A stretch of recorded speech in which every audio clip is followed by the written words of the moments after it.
और भगवान से विमुख है तब लग कुशल न जीव को सपने मन विश्राम।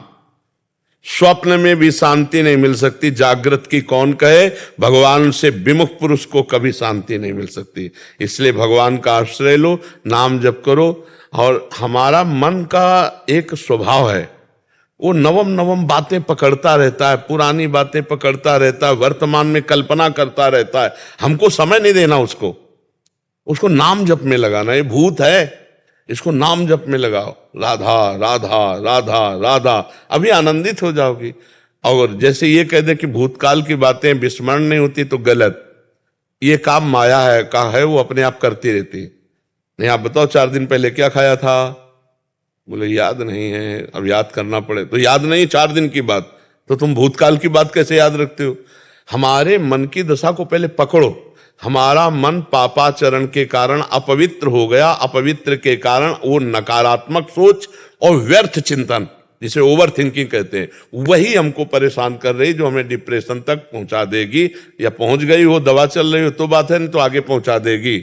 अगर रोकना है तो भगवान के चरित्रों का गायन करो, भगवान के चरित्र सुनो और नाम जप करो, ठीक हो जाओगे। सैकड़ों भाई ऐसे आए जो कह रहे हम डिप्रेशन की दवा ले लेकर परेशान थे, लेकिन जब से सत्संग सुना और नाम जप शुरू किया हम ठीक हो गए।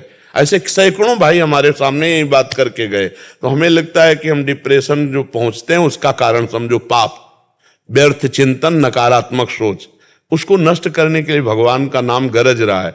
खूब नाम कीर्तन करो, नाम जप करो, भगवत चरित्र सुनो, सत्संग सुनो, अभी आनंद आने लगेगा। चिंतन बदल जाए ना तो आनंद आपके चिंतन में है।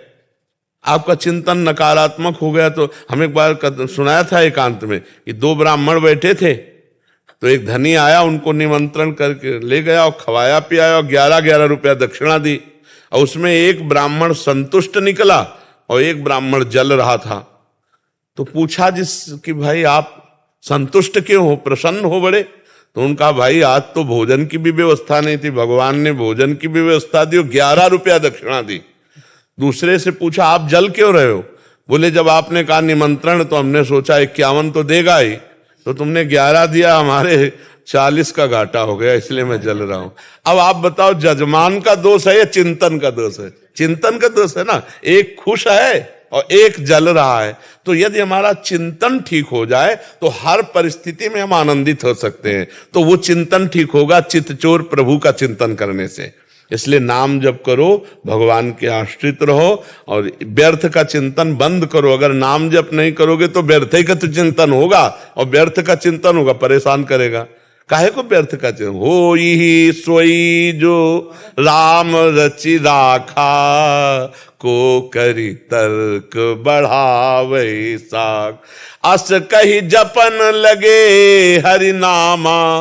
आगे कविता है, अस कही जपन लगे हरि नामा।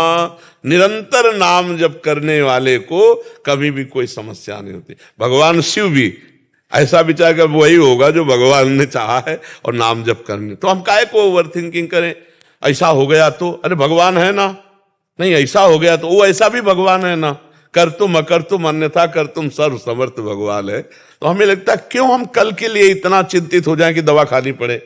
ओवर थिंकिंग क्यों, नकारात्मक सोच क्यों, नाम जप करके। अब आपका भगवान से परिचय नहीं इसीलिए है ना, नहीं आप भी तो भगवान के अंश हैं, जैसे हम भगवान के अंश हैं ऐसे आप भी अंश हैं, पर आप भगवान से मतलब नहीं रखते, इसीलिए आपकी दुर्दशा है। और भगवान से अभी मतलब रख ले तो आप देख लो, हम यही पूरे जीवन देखा है, पूरे जीवन देखा उनका प्यार ऐसे, जैसे लिखा है ना जो भक्तों के लिए, भक्तन पाछे यूं फिरे जो बछड़ा संगाए, जहां जहां भक्त चरण रखे वहां वहां रखूं हाथ, पीछे पीछे मैं फिरूं कभी न छाड़ू साथ। ये जीवन भर देखा है कि भगवान कैसे प्यार करते हैं। और आप भी अगर भगवान के हो जाए तो आपको अनुभव में होने लगेगा भगवान कैसे प्यार करते हैं जी।